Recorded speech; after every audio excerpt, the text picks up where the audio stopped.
10 livres en 10 jours. Est-ce que c'est possible? Est-ce que c'est même souhaitable avec un emploi de 45 heures par semaine? J'ai même jamais testé 7 livres en 7 jours dans ma vie et le paf, 10 livres en 10 jours pour célébrer les 10 000 abonnés. Là, on fait complètement abstraction du fait qu'on est 11 000 sur la chaîne, les amis. Je ne rajoute pas un 11e livre à ce vlog. Alors oui, cette vidéo, c'est une promesse que j'avais faite quand j'avais atteint les 10 000 abonnés. C'est une sorte de célébration. Sentez-vous la célébration? Mais je dirais que c'est surtout un test pour voir si je suis capable d'intégrer la lecture de façon solide et quotidienne dans ma vie, malgré mon emploi du temps qui est extrêmement chargé. Pour faire le résumé très bref, je me suis retrouvée dans les souliers de ma patronne du jour au lendemain sans être absolument formée pour le travail. Et depuis, j'enchaîne des semaines de comptabilité à 45 heures qui sont très fatigantes et qui me laissent moyennement le temps et l'énergie pour lire. Mais je pense qu'il y a moyen de faire les deux. C'est ma théorie, c'est ça qu'on va tester dans ce vlog. Voici comment on va procéder. Pas de livre audio ou de roman graphique accepté. Pas parce que je suis une snob de la littérature, mais juste parce que j'ai envie de faire le défi uniquement avec des textes 100% écrits. J'ai le droit d'étirer un même livre sur plusieurs jours, donc c'est pas grave si je le termine pas avant minuit, tant que j'ai commencé et terminé les 10 livres en 10 jours. Si jamais il y a une apocalypse qui m'empêche physiquement de lire, ben je vais juste mettre le vlog sur pause, il va y avoir un saut dans le temps, je vais rien lire entre temps pour le vlog et ça va continuer par la suite exactement là où je l'avais laissé. Donc c'est parti, voici un montage de moi qui fait 6 heures de route parce que les 3 premiers jours de ce vlog se passent en vacances. J'ai décidé que pour le premier livre de cette expérience qui commence au paradis, honnêtement, j'allais y aller avec une lecture parfaite pour l'été, Le temps d'un été de Abby Minaise. Ben oui, il était temps que je le lise. Là, j'en ai presque lu la moitié déjà. Mais écoutez, le défi de ce vlog, ce sera pas est-ce que Mamaki est capable de lire un livre par jour en vacances, parce que ça, la réponse est oui. C'est est-ce que je vais être capable de lire un livre par jour de retour au travail. Donc Le temps d'un été, si vous le saviez pas, c'est une romance qui se déroule entre 2 personnages qui ont la même malédiction, qui est qu'à chaque fois qu'ils sortent avec quelqu'un, cette personne-là finit par tomber sur son âme sœur juste après. Et donc ils se disent, écoute, ta malédiction plus ma malédiction, on va se rencontrer, on va sortir ensemble un peu, et après ça, on va rencontrer notre âme sœur. Évidemment, on sait déjà où est-ce que ça s'en va, c'est une romance, donc la question de ma lecture, c'est surtout, est-ce que c'est une romance agréable à lire pendant mes vacances? Parce que moi, pendant mes vacances, il y a une chose que je ne veux pas être, c'est énervé. Et même si j'apprécie beaucoup quand même Abby Minaise, c'est, je pense, le 4e livre d'elle que je vais lire. Elle a certains éléments qui ont le don de m'énerver et j'espère vraiment ne pas les retrouver dans le roman. Parce que les problèmes commencent toujours trop tôt. L'amour commence trop tôt, les problèmes aussi. Là, ils s'aiment quand même déjà très bien, mais je pense que ça va aller. J'ai un meilleur feeling pour ce livre que ces autres. C'est une lecture que j'ai pour l'instant beaucoup de plaisir à lire. Ça me met dans le mood des vacances, donc ça fonctionne. Est-ce que je vois le potentiel de 5 étoiles à l'horizon? Pas pour l'instant, parce que j'ai l'impression de déjà trop bien connaître Abby. Et même si je pense que ça a des bonnes chances d'être le roman d'elle que je vais le plus avoir aimé, on dirait que je la connais trop bien pour ne pas savoir déjà à l'avance que ça va pas être un coup de cœur. Je sais pas si cette phrase-là avait du sens. En tout cas, moi j'étais en vacances, je m'en vais continuer à lire et je reviens vous parler.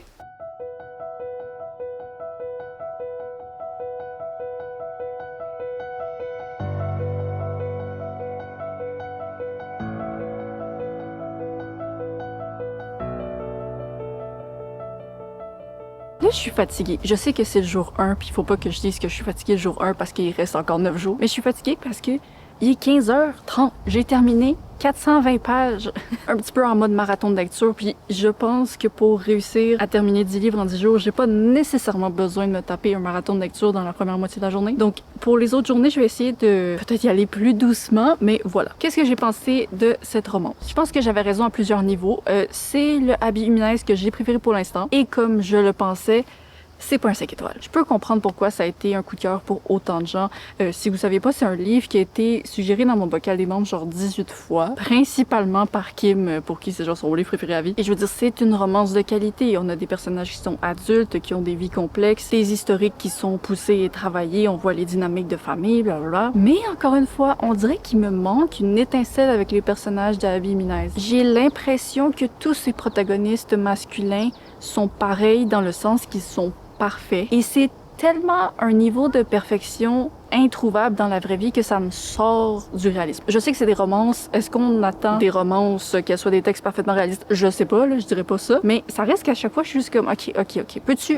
Est-ce qu'on pourrait lui trouver un défaut, au moins juste un petit. Le gars, esti, la fille est sur une île, il y a pas de bateau, donc il embarque dans une licorne gonflable puis il rame dans les vagues, dans le vent pendant 30 minutes pour aller la voir. J'ai l'impression que c'est tout le temps les protagonistes féminines qui doivent faire genre un cheminement personnel, c'est elle qui repousse le protagoniste, blablabla. Puis là, lui, il fait juste attendre gentiment, genre que elle fasse son cheminement personnel, puis après ça, ok, t'es là, bravo, wow, félicitations pour ton développement personnel, maintenant je peux continuer à t'aimer de façon parfaite comme je le faisais depuis le début parce que je suis parfait. C'est ennuyant, c'est super. J'ai pas été ennuyée par le roman, peut-être que l'emploi du mot ennuyant c'est un peu trop gros, mais tu sais, ça manque quelque chose, il manque une flamme à chaque fois. Mais j'ai vraiment apprécié. C'est une bonne lecture de vacances.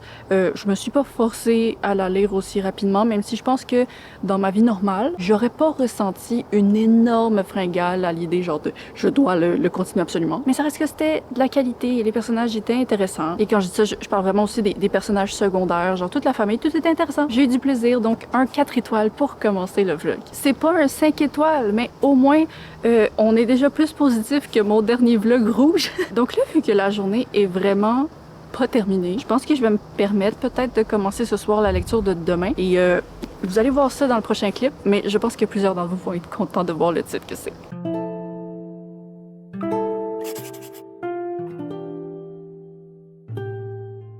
Ma deuxième lecture de ce vlog, c'est le tome 2 de Dungeon Crawler Carl. J'avais bien aimé le tome 1.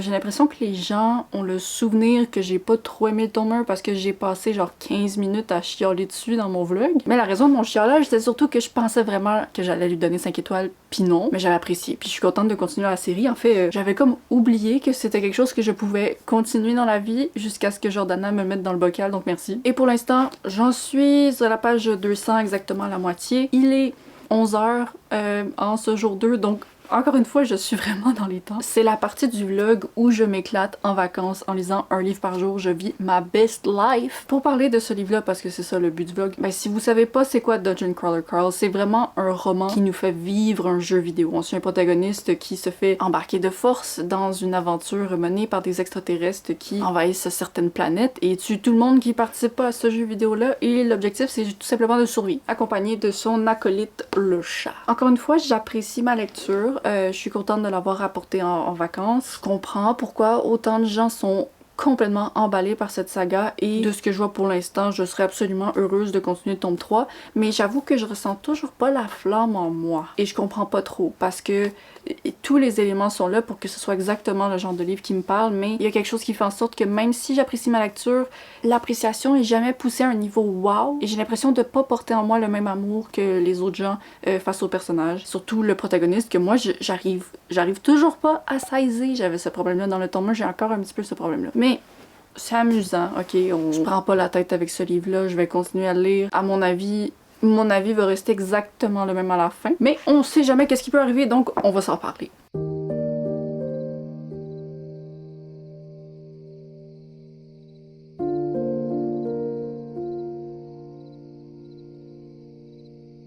Allô, il est 21h, il me reste 70 pages à lire, donc on est ok. Mais à mon avis, je vais juste faire la mise à jour finale demain. Bonne nuit! Je pense que j'ai moins aimé ça que le premier tome. Je continue à vraiment apprécier le principe, l'univers est vraiment extrêmement bâti. Genre, il y a beaucoup de travail dans la mise en place de l'univers de cette série-là. Mais je vous avoue qu'il y a eu une quête dans ce tome-ci qui m'a vraiment pas intéressée et qui était une quête majeure qui durait genre 150 pages. Donc il y a vraiment eu une période de 150 pages où j'étais moyennement investie dans ce que je lisais. À la toute fin, genre les 50 dernières pages, là je suis revenue dans le texte, il y a eu un événement, c'était intéressant, mais je pense que vu le désintérêt que j'ai eu face aux péripéties pendant un bon moment, je lui donnerais juste un 3.5 étoiles. Et avant qu'il y ait la fin de nouveau intéressante, j'étais comme peut-être qu'en fait je lirais pas le tome 3. Là je suis comme ok, je suis de retour, peut-être que je lirai le tome 3 en espérant qu'il n'y ait pas des quêtes qui sont comme vraiment moins intéressantes à mes yeux. Mais bon, bonne lecture, je pense que si vous avez adoré le tome 1, ça vaut la peine de continuer. Par contre, si vous avez vraiment pas apprécié le tome 1, laissez faire. C'est genre la même chose mais un petit peu en moins bien parce qu'il n'y a pas le plaisir de découvrir tout pour la première fois. Mais voilà, ok. Je suis quand même impressionnée de l'avoir terminé en une journée parce que ça c'est intense, mais on va passer à la prochaine lecture que j'ai déjà commencé parce que là il est rendu 11h le matin. A Sociopath's Guide to Successful Marriage. Celui-là il va être traduit je pense en septembre en français et à mon avis je vais vous le recommander parce que j'ai lu les premières 95 pages et j'aime beaucoup. De tous les livres de ce vlog pour l'instant, c'est celui que j'aime le plus. Je pense qu'il y a une possibilité de 5 étoiles. Ça m'étonnerait, mais pour l'instant, j'ai beaucoup de plaisir puis ça me ramène un peu le sentiment que j'avais en lisant Too Old for This. Donc j'ai vraiment hâte de voir où est-ce que ça va m'amener parce que pour l'instant, ça va très bien.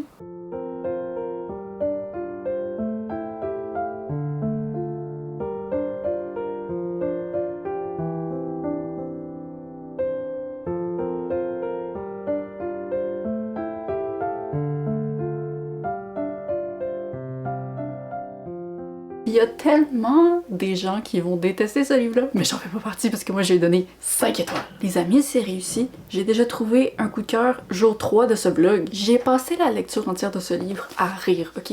C'est tellement drôle. On suit une femme sociopathe qui est mariée à un homme riche et elle aimerait qu'il soit un peu plus riche, elle aimerait que ses enfants soient un peu meilleurs à l'école, elle aimerait que tout vraiment dans sa vie soit à l'image d'un succès parfait. Mais c'est difficile à obtenir quand il y a des cadavres qui se mettent dans le chemin. Et on a vraiment une protagoniste qui est imparfaite, qui est immorale, qui fait des choses, qui dit des choses. Les répliques de cette femme-là est incroyable. Et ce que j'aime, c'est que c'est pas un livre qui essaie de faire rire, c'est pas un livre qui est bourré de blagues, la narration elle est sérieuse, mais elle est parfaitement à l'image de la protagoniste, c'est une narration qui est froide, qui va droit au but, et c'est la formulation extrêmement directe des choses qui fait tout le mot. Parce que ce que la fille sort de sa bouche, ça a pas d'allure, puis tu peux pas deviner qu'elle va dire ça, parce que si t'as un cerveau fonctionnel au niveau genre de l'empathie, ben c'est sûr que tu penserais jamais à répondre ça de sa vie, mais elle, ça sort de sa bouche, puis t'es comme...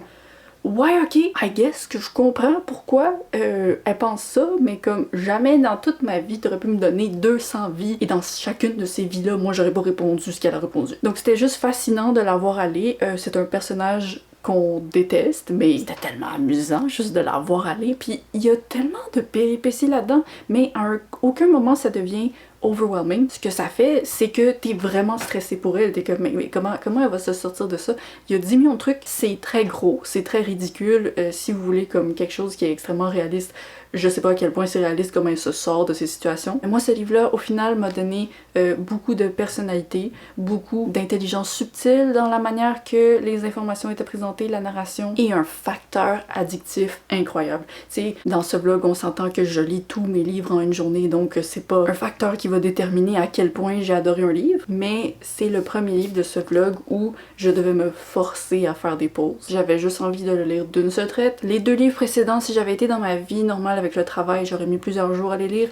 Celui-là, j'aurais attendu là, vraiment avec beaucoup d'impatience que mon travail se finisse. Donc 5 étoiles, c'est une belle note pour commencer le vlog parce que oui, on est juste à 3 jours sur 10 quand même. Mais c'est à partir de maintenant que ça se corse parce que moi, je vais retourner dans ma vie, je vais recommencer à travailler et il faudra voir est-ce que je suis capable de lire autant en travaillant. Bye bye!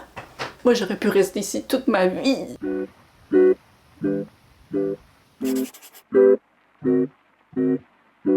Je vais essayer de lire un petit peu avant de travailler. Ok, je suis de retour. Pour vous, il n'y a pas de temps qui est passé, mais moi, entre le temps où je suis revenue de mes vacances puis aujourd'hui, je pense qu'il y a 5 jours qui ont passé. Je voulais passer la première semaine de mon retour au travail sans la pression du vlog parce que non seulement quand je travaille c'est très fatigant, mais aussi, tu sais, j'avais des centaines de emails à rattraper parce que j'étais partie, donc c'est ça. Là, c'est bon, tout est rattrapé. On est le vendredi 7 août et c'est officiellement le jour 4 de ce vlog. Ce matin, j'ai commencé un psaume pour les recyclés sauvages de Becky Chambers. C'est une science-fiction cosy qui avait été suggérée dans mon bocal des membres par Les Pages Envolées, Lironor et Jordana. Becky Chambers, c'est une autrice que j'ai lue à 2 reprises dans le passé et j'ai jamais adoré ce qu'elle fait, même si j'ai jamais détesté. Et là, l'expérience que j'ai avec ce livre pour l'instant, c'est que j'ai pas vraiment aimé le début, mais là je suis dans le milieu, puis j'aime le milieu. Donc c'est positif. Je vais continuer. Je vous confirme à la fin de la journée que c'est bien réussi, c'est complété, et je vous donne à ce moment-là le résumé exact et mon avis final. Jour 4, réussi. Mais là il est minuit, donc on se reparle demain. Je trouve ça vraiment incroyable à quel point c'est le 3e livre de Becky Chambers que je lis et c'est le 3e livre auquel je donne 3.5 étoiles. Je donne la même note à tous les romans de Becky Chambers. Donc juste pour vous donner une meilleure idée du contenu de ce livre, c'est une sorte d'utopie écologique où les robots ont déposé leurs outils depuis longtemps, ils sont partis dans la forêt, ils mènent leur propre vie loin des humains, mais finalement il y a un de ces robots qui quitte la forêt et qui fait la rencontre de notre personnage principal. Et c'est un roman plein de douceur, plein de discussions sur la vie, notre relation avec le monde autour de nous. J'ai beaucoup de respect pour ce que Becky Chambers fait en général parce que il y a beaucoup de cœur, il y a beaucoup d'âme. Je pense qu'elle écrit des romans qui prennent soin de ses lecteurs et c'est quelque chose que j'apprécie beaucoup, même si moi, est-ce que ces romans prennent soin de moi? Je l'ai jamais particulièrement ressenti. Je donne 3.5 étoiles à Un psaume pour les recyclés sauvages parce que, premièrement, comme mentionné, le début, j'accrochais moyennement. J'ai beaucoup aimé le milieu où il y a eu enfin la rencontre entre les personnages et leur discussion, leur façon d'apprendre à se connaître. Je trouve ça intéressant. Mais par la suite, les deux personnages quittent, s'en vont faire quelque chose et vraiment, dans chacun des romans de Becky Chambers, c'est à chaque fois qu'il y a de l'action qui n'en est pas vraiment parce qu'il n'y a pas nécessairement de vrais récits tangibles dans ces romans. C'est toujours là que ça me perd un peu.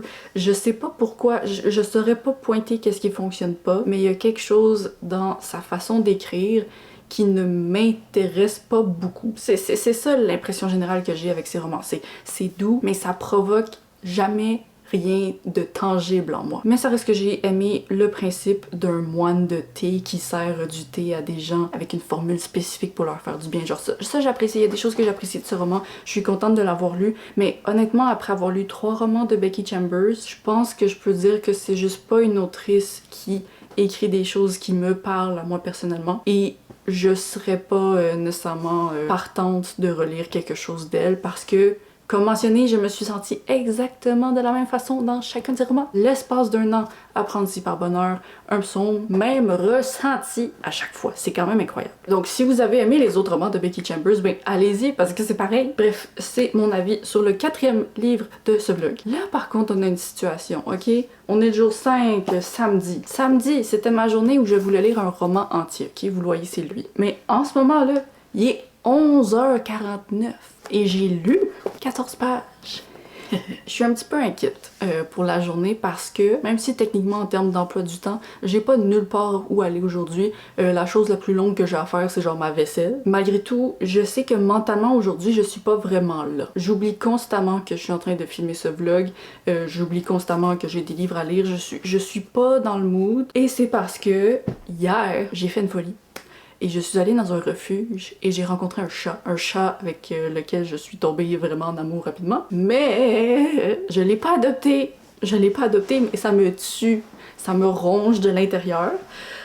Pour faire un résumé bref de la situation, puis là vous pouvez skipper si vous vous en foutez de mes histoires de chat. Luna est morte en février, après plusieurs années de bataille constante contre des maladies chroniques. C'est pas ça qui l'a tuée, elle a eu un cancer, c'est ça qui l'a tuée. Mais comme le cancer, ça a juste été le sommet, le point culminant là, de 3 ans de soins médicaux constant nécessaire à un tel point que, tu sais, j'en faisais des cauchemars la nuit, là, d'à quel point c'était horrible sa situation, à quel point c'était horrible de tout le temps être dans le stress de « Ok, est-ce qu'elle va guérir? » Et donc moi, après le décès d'Una, je me suis dit, je suis pas dans un espace mental pour adopter un autre chat parce que je me vois pas être dans la capacité de reprendre soin de quelqu'un d'autre aussitôt. Et donc, vous l'avez entendu dans mes vidéos, j'ai toujours répété, moi en 2026, je n'adopte pas de chat. Mais je suis tombée par hasard sur l'annonce de cette belle petite chatte de 3 ans. Puis j'étais comme, ok. J'ai rarement des coups de cœur, genre j'adore tous les chats, mais tu sais, le coup de cœur, c'est quelque chose de spécial, c'est quelque chose de précieux, ça m'arrive pas souvent, donc j'étais comme ok. Ça fait 6 mois qu'elle est morte, peut-être que je suis plus prête que je le pense finalement. Et quand je suis allée rencontrer la Minette hier, c'était merveilleux, elle était vraiment merveilleuse, j'ai jamais vu un chat aussi chaleureux de toute ma vie, là. Mais ce que je savais pas, et ce qui était pas inscrit sur son profil en ligne, c'est que elle avait été abandonnée à cause d'une infection urinaire. Et moi, le problème que j'ai pas réussi à régler pendant 3 ans de la vie de Luna, c'était ces infections urinaires chroniques qui se produisaient à toutes les 2 semaines, qui la faisaient saigner, avoir tellement mal, qui m'a coûté genre 10 000 $ en soins vétérinaires au total pour essayer de régler ça, et on l'a jamais réglé. Et donc, quand la fille du refuge m'a prononcé les mots infection urinaire, moi, c'est comme si j'ai été frappée par un autobus de PTSD, genre. Le trauma qui est ressorti Parce que le chat en soi, elle a juste besoin d'un traitement d'antibiotiques de 5 jours. C'est une infection bactérienne, donc ce serait pas la même chose que Luna où elle, c'était des infections causées par le stress. Mais juste l'idée de devoir réouvrir la bouche d'un chat et lui mettre une pilule dans la bouche et la forcer à avaler. Juste cette idée-là, pour moi, c'est le pire des cauchemars. Après les 3 dernières années, je peux pas imaginer être dans cette position-là à nouveau. Et surtout pas avec un chat que je connais même pas, tu sais. Forcer un chat à avaler quelque chose quand tu le connais même pas, c'est vrai. Bref, c'est pour ça que j'ai dit, ok, j'aime trop ce chat, mais je suis pas la personne qui peut prendre soin d'elle en ce moment. Donc, je suis repartie du refuge.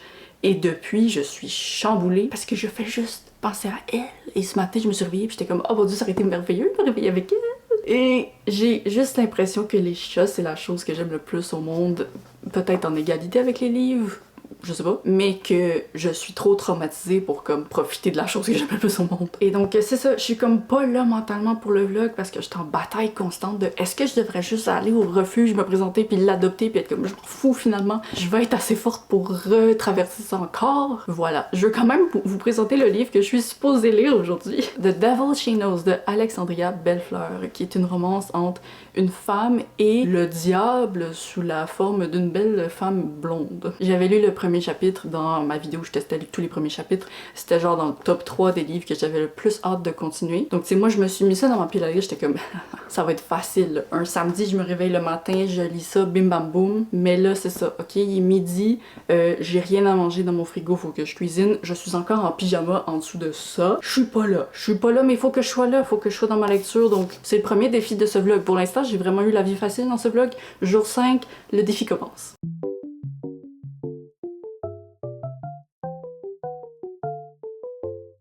On dit bonjour à Audrey les amis. Là, je viens tout juste de terminer de manger. Je suis à la page 200 du roman, donc j'ai pas d'inquiétude pour la suite de cette journée. J'avais pas envie de filmer ce vlog ce matin, mais là, ma lecture se passe très très bien. J'ai beaucoup de plaisir à la lire, donc c'est bon, je suis de nouveau dans le bain. Et c'est ça, j'étais en train de manger puis regarder le vlog de Audrey. Je me suis rendu compte que le soleil se couchait très très vite. Donc, je vous fais une petite mise à jour pendant qu'il y a encore de la clarté, mais à mon avis, ça va être demain matin qu'il va y avoir mon avis final. Et ça va être tout un avis, parce que c'est un livre qui, à mes yeux, ne fonctionne pas vraiment à beaucoup de niveaux, mais malgré tout, j'ai énormément de plaisir à le lire. Et c'est très spécial, et j'ai l'impression que je pourrais uniquement juger à juste titre si les faiblesses que je perçois sont réellement des faiblesses en ayant lu la fin. Ça risque d'être un drôle d'avis. Je le prépare déjà dans ma tête, puis je suis comme, comment je vais expliquer c'est quoi ce livre-là?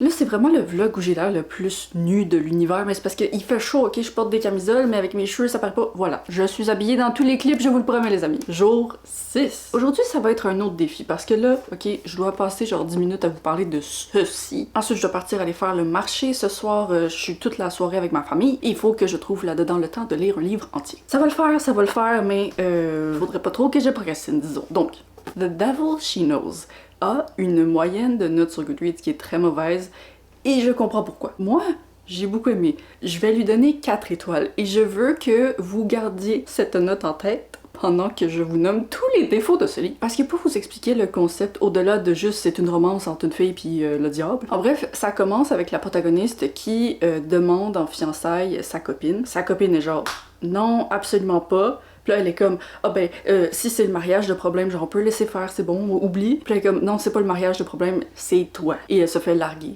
directement. Ensuite, la protagoniste, elle est bien triste et elle fait la rencontre d'une femme blonde très éclectique qui lui dit, hey, tu viens de vivre une soirée de merde, hein? Ben moi, j'ai un deal pour toi que tu ne peux pas refuser. Et le deal, c'est que en échange de vendre son âme au diable, elle obtient 6 souhaits pour obtenir n'importe quoi qu'elle veut dans le monde. Et l'application de ces souhaits-là, c'est que elle peut annuler un de ses souhaits si jamais ça se passe pas comme prévu. Et ce que ça fait dans le roman en soi, c'est comme une version romance paranormale de La bibliothèque de minuit de Matt Haig, sans tous les monologues vraiment moralisateurs là, de ça. Et au lieu de travailler la dépression à travers toutes les vies menées, là, c'est comme chacun des souhaits de la protagoniste, c'est pour essayer de réobtenir l'amour de sa copine qui vient de la larguer vraiment sauvagement. Donc c'est comme difficile de se mettre derrière cette quête-là, parce que nous, c'est très clair dès le départ que notre protagoniste ne devrait pas être avec cette femme-là vraiment méchante. Et la méchanceté de son ex-copine se confirme à travers chacun des souhaits, qui fait juste prouver que peu importe, genre, tout ce que tu souhaites, si t'es assez riche pour acheter tout ce que ta copine veut, elle va pas t'aimer quand même, blablabla. Tu sais, c'est comme le livre entier, presque, c'est elle qui est convaincue qu'elle doit revenir avec son ex. Donc, pour une romance, c'est un peu étrange parce que, en soi, les interactions entre la protagoniste et le diable, elles sont très minimes. Elles sont là et à chaque fois, c'est très cocasse. Il y a des moments qui font sourire, mais c'est pas suffisant pour bâtir un vrai lien qui explique qu'à la fin, ben, c'est vraiment un livre de la romance entre la protagoniste et cette démone. Donc, pendant tout le long de ma lecture, comme mentionné, je lisais que j'étais comme, mais ça fonctionne pas. Genre, ça donne pas les éléments que ça doit donner pour bâtir une nouvelle relation. Sauf que j'ai quand même vraiment aimé ça. Je saurais pas dire pourquoi exactement j'ai aimé, mais vous l'avez vu hier, j'avais pas envie de lire. Et finalement, ce livre-là m'a donné envie de le lire au complet. Je me suis pas forcée, là. J'ai vraiment eu beaucoup de plaisir. Et oui, à la fin, il y a une crise là, des 80% qui est inévitable, mais ça a été fait très rapidement. J'ai trouvé que les dialogues étaient parfois beaucoup trop intenses, surtout les premiers chapitres de la rencontre entre le diable puis la protagoniste, c'est genre mon Dieu Seigneur que c'est intense. Et je trouve que l'autrice, elle utilise trop d'italique. Tous les mots qui sont mis en italique pour mettre l'accent sur ces trucs-là, il y en avait tellement que c'était étourdissant.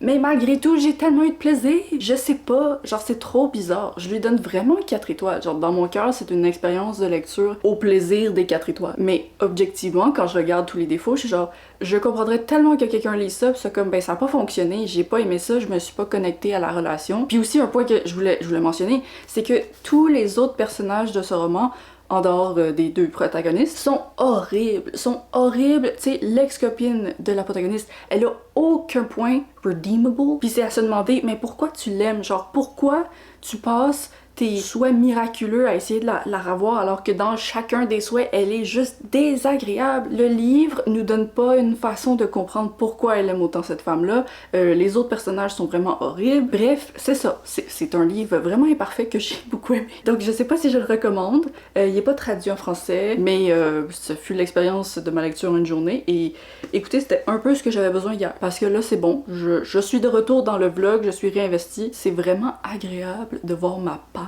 descendre tac tac à chaque jour. Je dis ça, mais en fait, le prochain livre que je vais lire là, c'est pas un livre de ma page, c'est un livre de mon bocal des membres.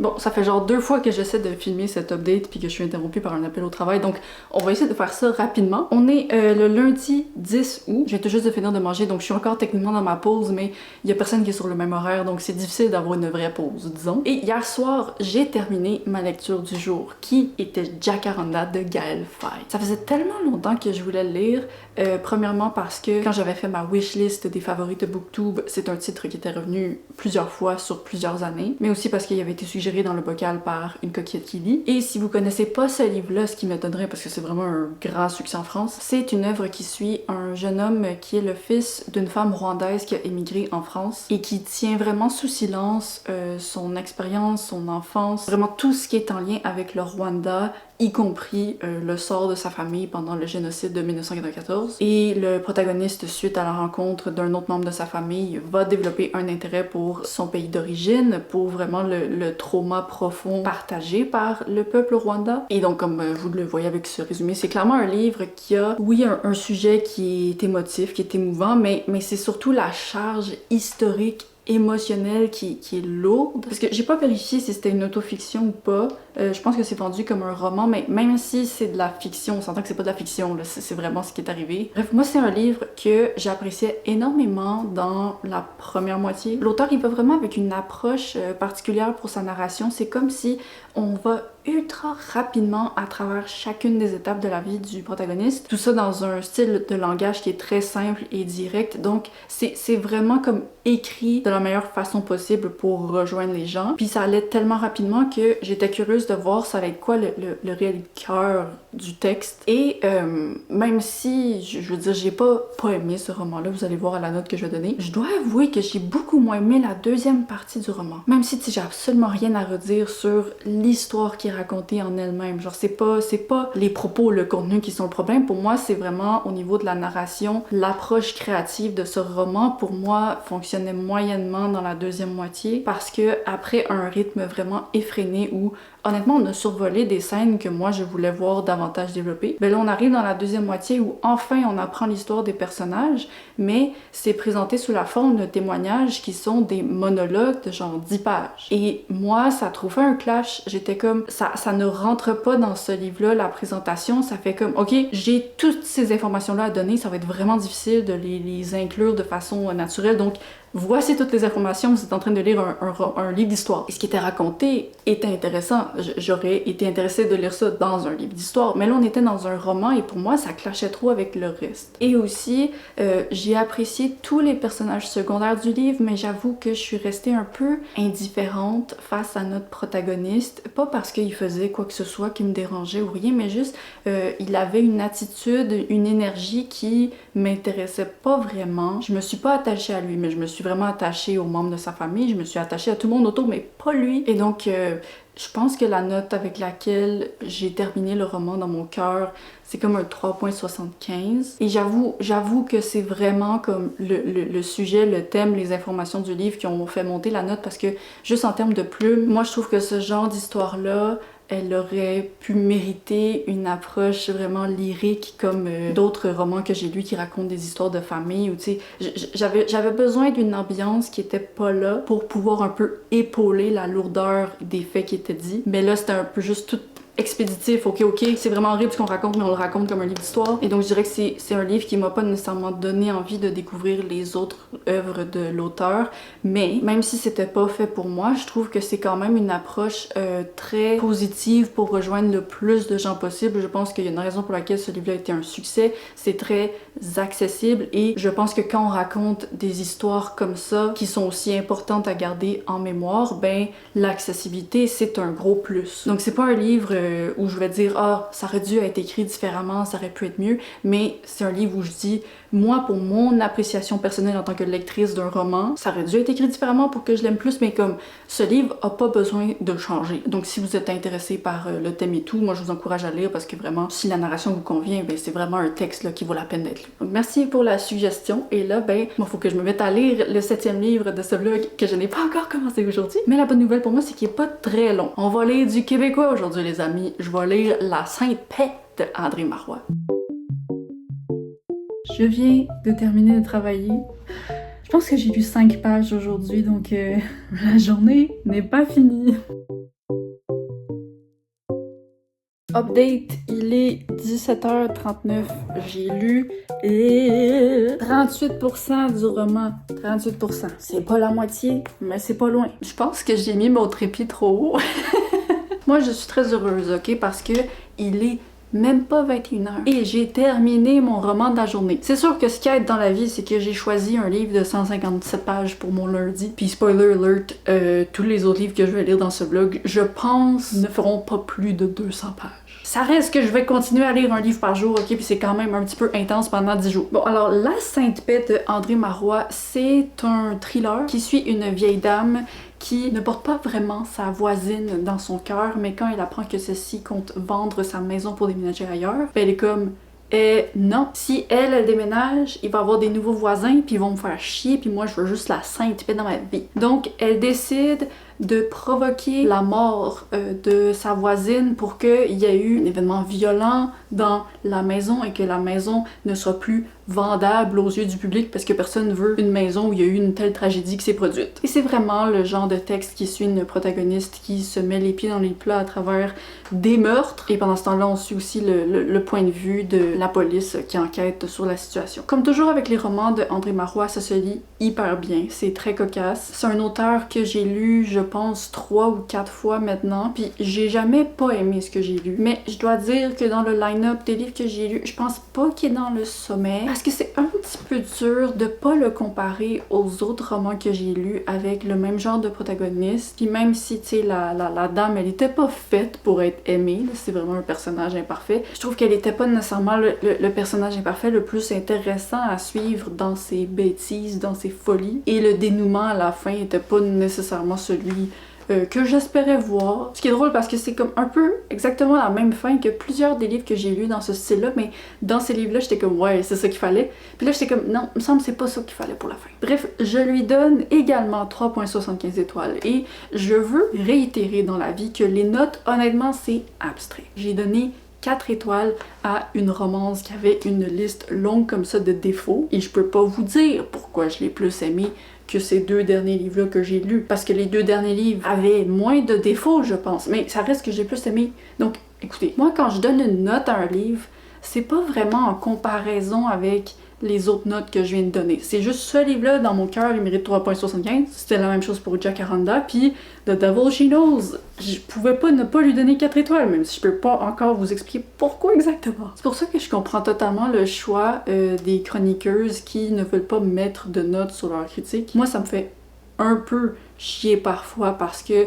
en lisant l'avis de quelqu'un, ça traduit pas nécessairement la réelle appréciation derrière le livre. Et je pense qu'un exemple très clair, c'est justement ma chronique de la romance où j'ai passé 10 minutes à chialer sur les défauts, mais je l'ai vraiment aimé. Si j'avais juste fait une critique où j'étais comme ok, ça fonctionne pas, ça fonctionne pas, ça fonctionne pas, mais j'ai passé un bon moment de lecture, point. Clairement, que la note que vous auriez pensé que je lui donnais, c'est pas 4 étoiles. Donc c'est pour ça que moi je continue à donner des notes, même si c'est un système fautif. Mais voilà, 3,75 étoiles. Pour l'instant, dans ce vlog, je n'ai fait que des bonnes lectures. Honnêtement, c'est surprenant. Je sors de 2 mois de ma vie où je donnais 2 étoiles à tout, donc ça fait du bien. Et j'espère que ce sera le cas pour les 4 prochains livres. Attends, là, j'ai lu, non, 3, 8, 9, 10. Ben, 3, on l'a presque fait. On l'a presque fait. Par contre, ce qui est très clair pour moi en ce moment dans ma vie, c'est que la seule raison pour laquelle je suis capable de lire tous ces livres-là, c'est parce que j'ai pris une pause de vidéo pour filmer ce vlog et je ne me tape pas 3 heures de montage à tous les soirs parce que vraiment ce serait incompatible avec ma vie normale. Donc à voir la conclusion que j'en ferai à la fin du vlog, mais pour l'instant je suis comme moi, je sais pas à quel point c'est réaliste de faire ça dans ma vie normale après le vlog.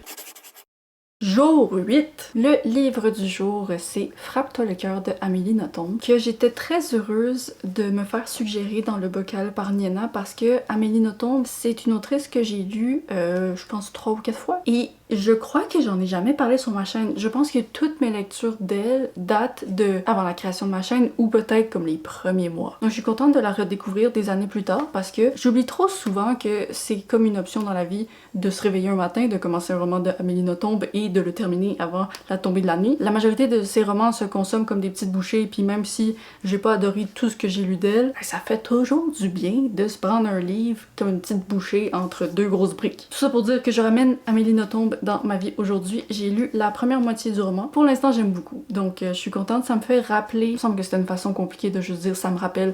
Ça me rappelle les livres d'elle que j'ai le plus aimé parmi ceux que j'ai lus, donc je trouve ça positif. En ce moment, il est 16h. Je prends juste genre 5 minutes de pause de travail. Je finis ma dernière heure. Après ça, on lit. Et si je suis une personne sage aujourd'hui, je vais essayer une nouvelle recette et vous montrer ça. Je vais pas filmer le processus parce que pour que j'ai la chance d'au moins réussir la recette, faut pas que je pense à une caméra pendant que je la fais. Mais normalement, si je suis sage, j'ai une nouvelle recette qui s'en vient. Ah, puis en passant, mise à jour sur le chat, elle a été adoptée par quelqu'un d'autre, donc ça me libère un peu de mon dilemme de est-ce que je devrais l'adopter ou non. C'est sûr que c'est un petit peu triste parce que je l'aimais vraiment beaucoup, mais écoutez, c'est mieux comme ça. Je retourne à ma vie où j'étais comme en 2026, j'ai pas de chat, je pense que c'est mieux pour moi en ce moment. Pas dans mon quotidien, mais genre monétairement, puis niveau stress, parce que même si les chats, ça m'enlève beaucoup de stress parce que c'est incroyable. Ben, ça m'ajoute aussi beaucoup de stress dès que ça va pas bien puis il faut aller au vétérinaire. Bref, je continue le reste de ma journée. Bye bye!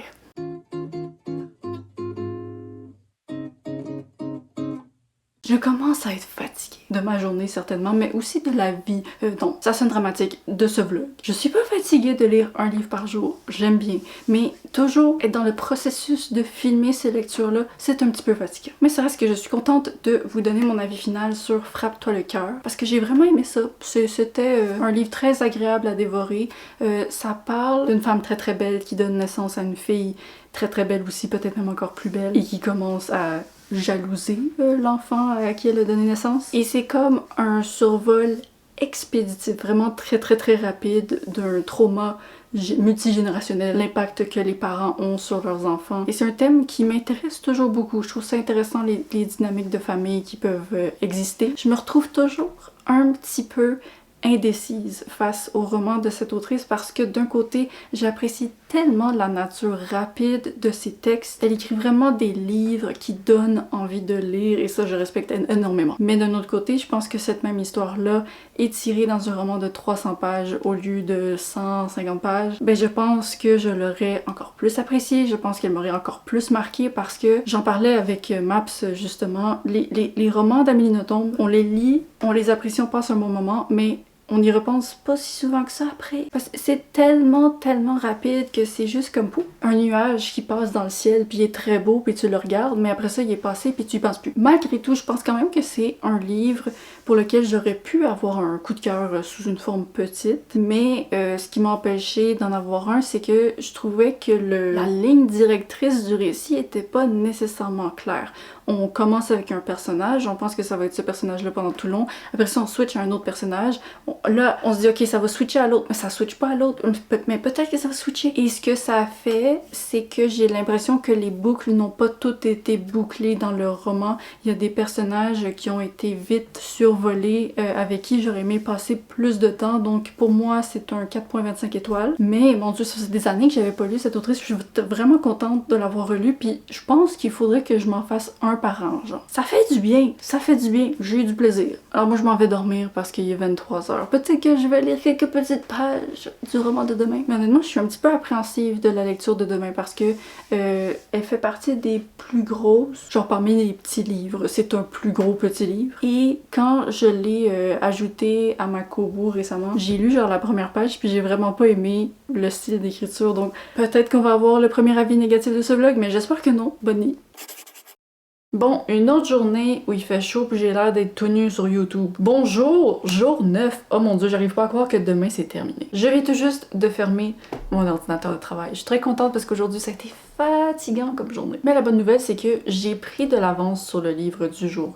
Hier soir, quand je l'ai commencé, honnêtement, je pensais que j'allais juste pouvoir lire genre 5 pages avant d'être trop fatiguée, mais j'ai été un petit peu pas capable de m'arrêter, puis je pense que j'ai lu 40 pages au total. Et là, on va couper le suspense pas nécessaire. Le livre, c'est En plein cœur de Saturne de Marie-Christine Chartier. Ça avait été suggéré dans mon bocal par Carrie Books. C'est la première fois que je lis cette autrice, et si vous êtes en Europe, vous la connaissez probablement pas, mais au Québec, Marie-Christine Chartier, moi, je dirais que c'est dans le top 3 des autrices, en termes genre de vente puis de visibilité, du moins. Disons que pour les gens de 20 à 40 ans, c'est vraiment comme la plus grosse vendeuse. Et bon, là, je vous avais dit que j'avais lu la première page puis que j'aimais pas du tout comment c'était écrit. J'ai été dramatique, ça va, ok? Je comprends déjà en ayant lu la moitié du livre pourquoi il y a autant de lecteurs qui résonnent avec ses œuvres. C'est vraiment comme du contemporain humain. Mais dans ce cas-ci, je pense que ça compte comme une romance, mais tu sais, l'approche, elle est vraiment contemporaine dans le sens que la vie menée par les personnages, leur comportement, leurs paroles, tout est vraiment au goût d'aujourd'hui. Et moi, c'est sûr que c'est pas nécessairement mon truc préféré dans la vie. J'aime ça avoir une certaine distinction entre une œuvre écrite et la vraie vie. Même dans le cas d'une histoire qui raconte absolument des choses qui se passent dans la vraie vie, on dirait que j'aime sentir qu'il y a une séparation entre le langage écrit et parlé, mais en même temps, je vois tout à fait tous les aspects positifs de cette approche, puis j'en ai lu beaucoup des livres là, qui avaient un style très parlé. Il y en a, je trouve que ça donne un ton un peu vide au livre. Là, c'est pas le cas. Hey, je vous ai même pas dit de quoi ça parle! Je commence à avoir le cerveau un petit peu mou, là, après genre 9 jours d'avis lecture. Ben ça, c'est une romance qui commence par sa fin. On suit un couple qui se sépare, ils prennent une pause, ou plutôt ils prennent un break, hein, en bon québécois, parce que je dirais pas que c'est un livre qui est intense au niveau québécois dans son langage comme d'autres livres que j'ai lus l'ont été, mais c'est un livre qui est intense dans le vocabulaire québécois qui inclut les anglicismes. Je veux dire, la moitié des choses qui sortent de ma bouche sont en anglais, donc c'est pas quelque chose que je blâme là, mais tu sais, attendez, j'ai un exemple.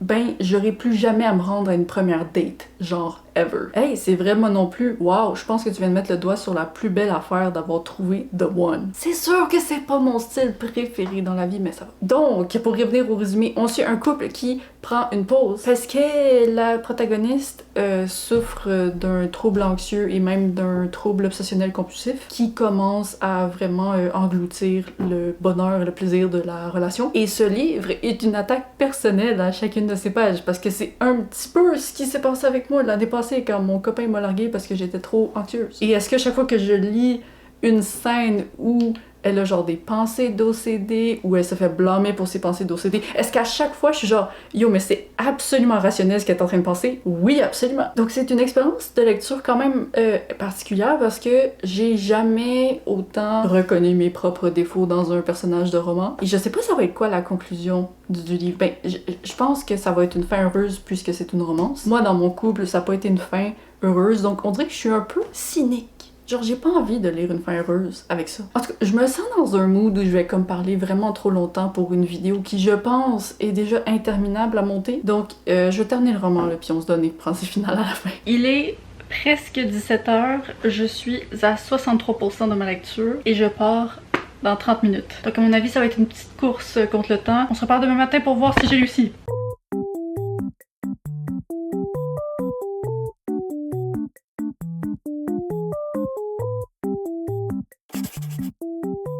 Je pense que de l'histoire des vlogs, c'est le clip que je filme le plus tôt dans ma vie. Parce que j'ai une idée un peu folle. Je sais pas si c'est réaliste, mais là, hier soir, j'ai terminé En plein cœur de Saturne, je vais vous donner mon avis. Mais j'aimerais ça essayer de terminer le livre du jour, donc le dernier du vlog, avant de commencer à travailler. Parce que moi, une fois que je commence à travailler aujourd'hui, je sais pas qu'est-ce qui va m'arriver, ok?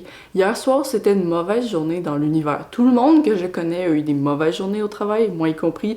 Après ma mise à jour de vlog, finalement, j'ai terminé ma journée de travail. Non, j'ai travaillé 1h30 de plus et il y a des mauvaises nouvelles, blablabla. Bref, je sais pas ce que l'avenir me réserve aujourd'hui, mais je sais que j'ai pas encore à travailler pour un bon bout de temps. Donc, est-ce que je suis capable de lire le livre entier? Ok, on va se parler dans Plein cœur de Saturne parce que j'ai dépensé. Au niveau de la fin, je vais le dire tout de suite, je suis satisfaite de la fin, ok? Je pense que c'était une bonne fin pour le livre. Je vais pas vous spoiler si c'est une fin heureuse ou pas, même si je sais que pour des lecteurs de romance, c'est comme important de le savoir. Au pire, demandez-le moi en commentaire si vous voulez vraiment savoir, je vais vous répondre, mais comme ici, je vais pas spoiler. C'est un livre que j'ai beaucoup plus aimé que ce que je pensais. Tu sais, quand on me l'a suggéré, je m'étais dit, ah, ça m'intéresse absolument de le lire, mais je sais pas à quel point ça va me parler, puis finalement, comme vous avez vu, les thèmes me rejoignent vraiment personnellement, mais j'avoue que ça aurait pas du tout pu être un coup de cœur parce que je trouve que dans les moments où on parlait vraiment de la santé mentale, blablabla, le texte arrêtait de se lire comme un roman adulte et à la place, ça avait l'air des moments de leçons qu'on insère genre dans des romans jeunesse pour faire comprendre aux jeunes les leçons de la vie. Et moi, je suis une actrice qui a vraiment besoin de subtilité dans la vie. Je veux pas juste un dialogue avec quelqu'un qui, turns out, a exactement les mêmes problèmes de santé mentale que la protagoniste qui lui dit « Ah ben oui, moi, j'ai commencé la thérapie et j'ai appris que mon anxiété c'est ça et j'ai appris ça sur moi-même et blablabla. » Puis elle répond « Oh ok, je vais... » Je sais pas, je trouverais juste ça devenait machinal. Est-ce que c'est un mot? Dans la transmission du message, puis pour moi, c'est comme, ok, j'ai besoin d'une autre approche. Les messages en eux-mêmes étaient bons, là, tout était bon, c'est juste... Même, il y a comme une scène où le protagoniste, peu après la séparation, se rend compte que chez lui, ça commence à devenir un peu messy. Attendez, il y a un camion qui nettoie la rue, là. Hey, t'as une belle brosse, toi! Chez lui, ça commence à être un petit peu en pagaille, ses vêtements sont laissés partout, ça traîne par-ci par-là, puis il se rend compte, ok, j'avais pas réalisé, mais ma copine, elle en faisait vraiment plus que je pensais, elle avait la charge mentale invisible, blablabla. Et genre, il y a vraiment un monologue interne, et je pense que toutes les femmes du monde rêveraient que leur partenaire est dans leur tête en réalisation de la charge mentale. Et même si je suis certaine que dans la vie, ça existe des hommes qui pourraient se séparer de leur copine puis penser à ça après 5 jours, la manière qu'ils pensaient, j'étais comme non, non, non. Ça, c'est clairement écrit par une femme qui a fait beaucoup de recherches sur leur charge mentale, qui est vraiment fatiguée, que ça retombe sur le dos des partenaires féminines par défaut, sans que les hommes remarquent quoi que ce soit. Bref, pour moi, j'étais comme non, c'est pas naturel. Donc c'est pour ces deux raisons-là que je vais seulement lui donner 4 étoiles, mais pour moi 4 étoiles c'est vraiment une bonne note. Et je serais absolument ouverte à lire un autre livre de Marie-Christine Chartier, je sais qu'elle en a beaucoup. Je serais étonnée qu'il y ait l'un d'entre eux qui devienne un jour un coup de cœur personnel, juste parce que son style, son approche, je pense, créera toujours une sorte de barrière avec mon petit cœur. Mais pour une des autrices les plus vendues du Québec, je comprends pourquoi. Donc merci encore Caribooks pour la recommandation. Maintenant, jour 10, oh mon dieu, j'ai tout le temps l'impression que je vais commencer à faire le montage de ce vlog et comme, oh mais j'ai skippé une journée, genre de quoi jour 10, il me manque un jour. Mais dans mon calendrier, genre, Là, ça fait non-stop que depuis que je suis revenue de vacances puis que j'ai recommencé à filmer, j'ai pas sauté une seule journée, là. Moi, c'est non-stop à chaque jour. Donc, la raison pour laquelle je pense que je peux peut-être me taper le livre entier avant de travailler, c'est parce que celui d'aujourd'hui est très petit. Je savais pas dans quel état j'allais être à ce stade-ci de la vidéo, donc je suis en train de vérifier, là, mais je pense que le nombre de pages officielles de ce livre, ouais, sur Goodreads, c'est 60 pages. Je peux me taper 60 pages avant de commencer à travailler. Et c'est un livre que je lis, pas juste parce qu'il est petit, mais parce que ça fait des années que j'en entends parler et je pense qu'il a peut-être un potentiel de 5 étoiles. De ce que j'entends, les gens, ils lisent puis ils adorent ça. Par contre, je viens de voir la moyenne de notes sur Goodreads puis elle était vraiment mauvaise. Donc, est-ce que je me suis trompée de livre? Bref, aujourd'hui, nous allons mourir ce soir de Gillian Flynn. Et non, c'est pas quelque chose qu'on va faire ce soir, c'est le titre du livre, je vous rassure, nous allons pas mourir ce soir. Sauf si on meurt ce soir parce que la vie est imprévisible. Mais bon, je commence à lire tout de suite et on voit ce que ça donne.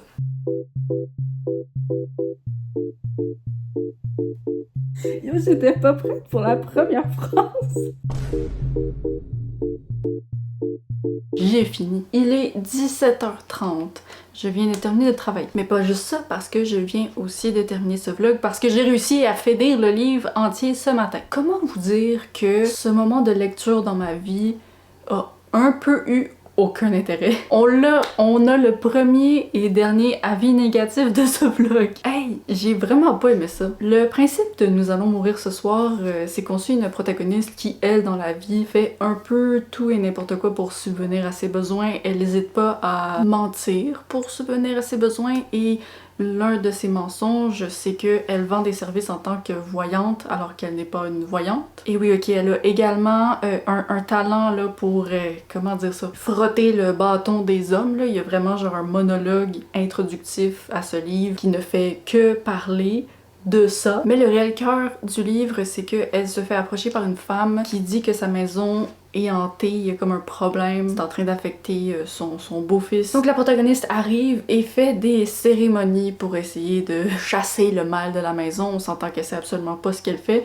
sauf que plus elle est là, plus elle est comme « Oh shit, il y a vraiment un problème avec cette maison-là finalement ». Et j'en dirai pas plus parce que le livre fait 60 pages. Mais la chose qu'il faut savoir sur la direction de cette œuvre, c'est que c'est un genre de livre qui essaie de choquer, je pense, par l'imperfection de ses personnages et la facette sombre des personnages qui étaient poussés, je la gobais pas du tout. Pour moi, c'était pas crédible. Les choix qui ont été faits avec les personnages auraient été intéressants dans un roman où j'aurais cru à la noirceur des personnages, mais là, j'y croyais pas. Est-ce que c'est parce que l'autrice devait raconter son histoire en littéralement 5 secondes? Ça se peut très bien, mais voilà. Bref, je lui donne 2.5 étoiles, je recommande pas. Ça affecte pas nécessairement ma vision de l'autrice parce que j'avais lu un de ses livres, j'avais aimé, j'en avais lu un autre, je l'avais pas aimé, puis là c'est comme, ok. Waouh, là le soleil, c'est un problème.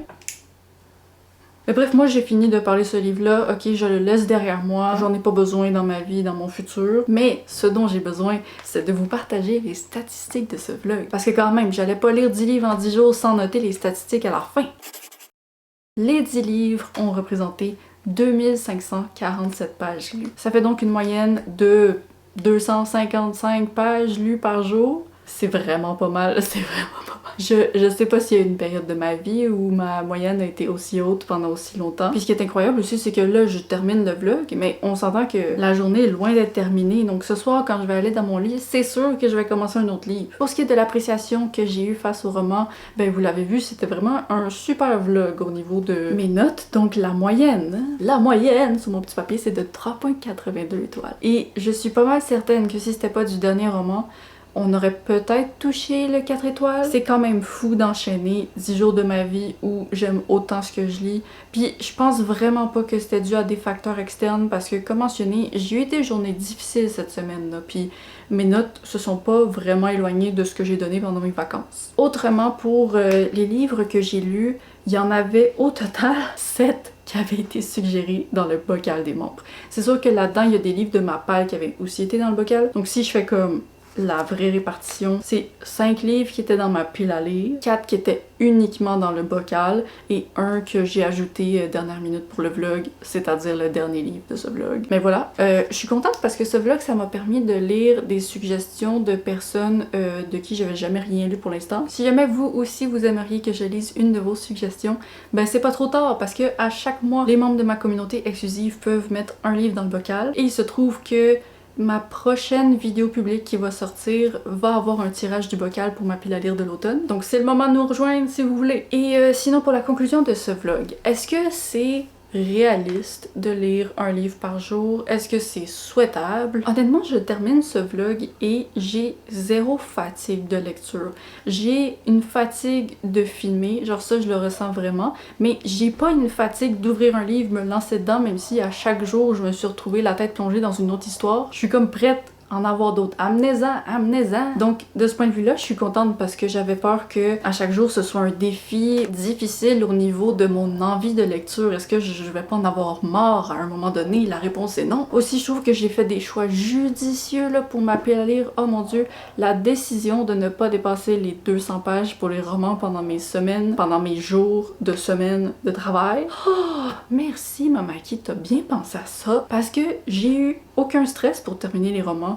Je les ai tous terminés parfois très tard, vers minuit, mais comme si je l'ai fait à minuit, c'est parce que j'avais tellement la confiance que j'allais pouvoir le terminer que j'ai procrastiné pendant la journée. Mais honnêtement, dans une vie où j'ai pas à faire de montage vidéo, j'ai vraiment le temps de lire un livre par jour et j'en ai l'envie. La mauvaise nouvelle, c'est que ben j'aime aussi faire des vidéos et je dois continuer à faire des vidéos. Donc c'est impossible, ce rythme-là, avec 3 heures de montage par soir, impossible, oubliez ça. Je confirme ces propos. Mais ça m'a montré que je suis vraiment capable de lire plus que je pense, malgré le travail, malgré la vie. Donc c'est très positif. Moi je suis satisfaite de ce vlog que je craignais un peu sur un vlog torture parce que imaginez ce même vlog, mais je déteste chacune des lectures. Oh, je veux même pas imaginer, En tout cas, je pense qu'il doit être très long. Moi, mon guess en ce moment dans ma tête, c'est qu'il va faire 54 minutes. Voyons voir si j'ai raison. Et sinon, ben j'espère que vous l'avez apprécié. Moi, ça m'a fait plaisir de passer ce moment avec vous. N'hésitez pas à vous abonner si ce n'est pas déjà fait. Et on se revoit pas la semaine prochaine parce que je suis encore en mini pause de YouTube, mais on se revoit la semaine d'après, je vous donne la date, le 4 septembre, on se revoit le 4 septembre. Bye bye!